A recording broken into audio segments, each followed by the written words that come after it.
Welcome! Today we're going to talk about how to build your own professional photo booth setup. I have a photo here of my setup and I've labeled all of the parts that you need in order to make your own. So let's get started from the top.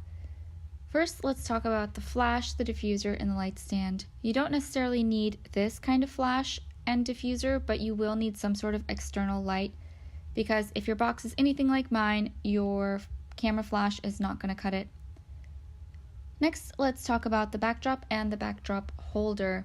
This one I made myself, but you can also purchase one from somewhere like CV Linens, which is where I got this red one from. They're really nice if you don't want to make your own. You can just, they cost about the same to make your own versus just buying a pre-made one, and it's a lot less work just to buy a pre-made one. So I would recommend that. Next, let's talk about the camera housing box. I have mine on a tripod. I had my box custom built to my specifications, but you can buy a pre-made one, you can have one built, you can build one yourself. Here's a close-up shot of my box. As you can see, the camera goes up top and then there's a shelf between the top and the bottom. And on the bottom I have a Acer Spin 5 that I use for making my templates and also as a screen. Next, let's talk about the printer box. I have a DNP printer and I also had my printer box custom made, which we'll look at up close in just a second. Here we are. This is where I keep my printer during my photo booth gigs. There's a hole in the back for the wires to stick out and handles, as you can see, and kind of like a hinge door that goes upward on the front so I can load my media and take the printer out because I don't travel with it in this box. It's way too heavy. And here is another photo of the setup. We had a little photo shoot outside.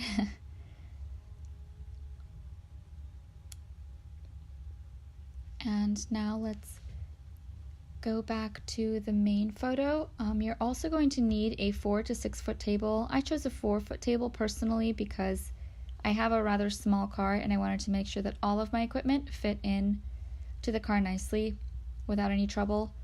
You will also need, of course, a tablecloth, and you'll need a prop box and some props. This was from a holiday event, so as you can see, there's a Santa hat. Your props are going to be different for every event, every season, so that is something that you can buy from a local craft store. You can make them yourself. You can look in Halloween stores. After Halloween, they're usually 50% off, so that's a great time to buy props. So with this setup, I'm really happy with this setup. I find that it produces really nice photos. It looks good. I had, like I mentioned before, my boxes custom made, so very happy with those. And here is the output from one of my events. This was just a test shot that we were doing to make sure that the camera was focused and everything looked good. I don't know where we went for that last one. So next we are going to put everything together so I can show you how I actually put all of this stuff together. Let's start setting up. I have already set up my backdrop holder and my backdrop that I got. I showed you a picture of it earlier. It's from CV Linens. And I put together my camera housing and the tripod. It comes in 2 pieces. It was custom built, so yours is going to be specific to your setup. And the box to my left is my printer box. Oh, I also already set up my table and I put the tablecloth where it goes. So I have a DNP printer. I will link the particular one down below. It's about 35 pounds. It prints within, I believe, 7 to 10 seconds. So the prints pop out pretty quickly, I would say. And since it is a dye sublimation printer, as soon as it prints, you can touch it. It doesn't have like wet ink or anything like that. It uses a paper roll and a ink ribbon. So I am putting my wires in now. The back of my box has a hole and the front, of course, has that lift lift gate. So I'm attaching my wires, turning on my printer. It is about 35 pounds. So it's probably my heaviest piece of equipment, but it's not hard to carry or anything like that. So I am leaving that for now, and I'm setting up my light. I bought this light stand from Amazon, and I think my light is a little too heavy for this stand because sometimes it slips down.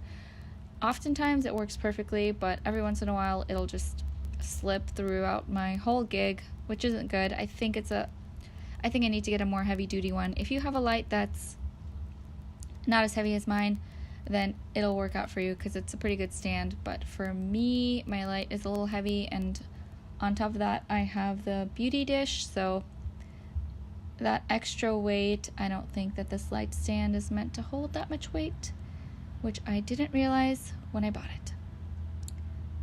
But it works for now. So I've attached my light. You just unscrew the bottom and then click it on and reattach it.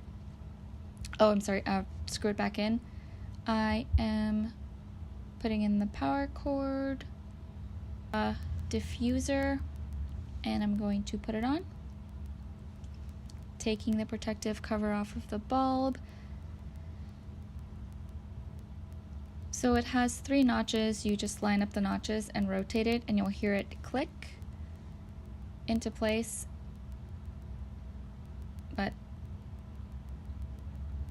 there we go, it's in, and then you just replace the little protective button so it doesn't accidentally come undone.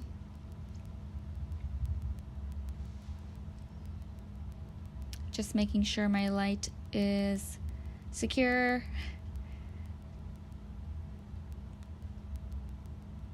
And you want your light to be up high over your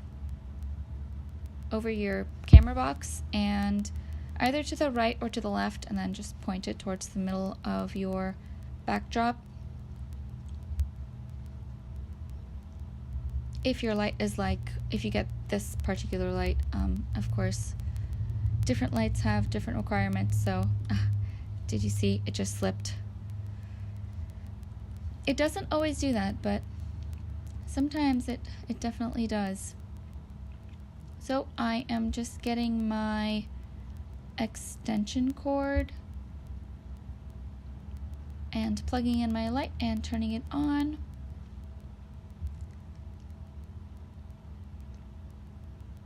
And now I'm grabbing my printer power cord.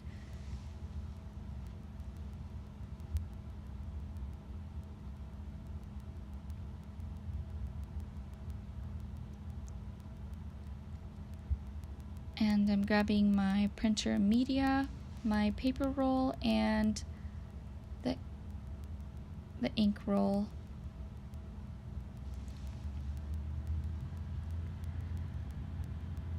So if you have this printer, it's going to come with a pink foam little piece, and you want to keep that. Don't throw it away, because if you're transporting it, which if you have a photo booth, of course you will be transporting it, if you transport your printer, you need to replace that. You need to take out the media, take out the paper and the ink, and put that pink thing back inside.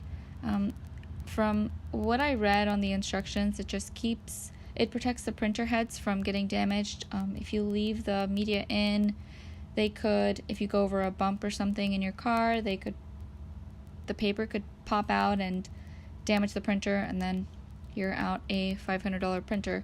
So make sure you don't travel with the media in. Better safe than sorry. I never do. I always take it out. It's really easy to take out and put in anyway. So once you have the paper in, it's going to shoot out a few blank sheets just to calibrate the paper. And then your printer is ready to go. So now I'm going to put in the screen which is the Acer Spin 5. I like this for the photo booth because the screen is a good size, so my clients can see it and press start and have their pictures taken. And also I like that it's both a pad and a laptop, so I can use it to create my templates. I can use it to upload client photos afterwards, so that's where the laptop part comes in handy, and then it flips over and becomes a pad, so then it's a nice big screen for the actual photo booth. I use DSLR Booth for my photo booth software. If you're looking for something that's just like straightforward and simple, I would recommend DSLR Booth. You can download a free trial and use it as long as you want to. It just has a watermark on it, so if you're thinking of trying it, that's the only one that I've had experience with, and I like it a lot. I don't do anything too fancy. I just create my templates and run the software. If you're looking for something pretty simple, I would recommend it, especially since you can. On the inside of the box, I have a swivel mount that is mounted, and so I just screw the camera in. I will show you the inside of the box. That's me saying that we're good to go. I'll show you the inside of the box now so you can take a look. Up top, there's my camera, of course, and it has a wireless flash transmitter attached to the top of it. And down below, you'll see the flip book. It's held in place with Velcro. So if you are having your box built, make sure you have plenty of space for the flash transmitter if you plan on using one above your camera. So this is the inside of the box, and next we're going to take a look at how the pictures look. So once I set this up, I took a few pictures with the software, and you'll see that in just a sec. Here we go. I got these pictures using the setup that you just saw me put together and DSLR Booth. This is one of the templates that come pre-made with the, it's just one of the templates that you can use. If you were using this for a client, of course, you would have some text or something added to the blank space. But since I was just doing this for myself and to show you guys, I didn't add any text or pictures or anything like that. I just took a few sample shots with my helmet. So that's it. We talked about all of the things that you need to create a photo booth. You saw me put mine together, and now you see the output. Hopefully this helps you if you're thinking of creating your own, starting your own photo booth business. It's a great business to be in. I personally love it. So thanks for watching, and I hope this helped.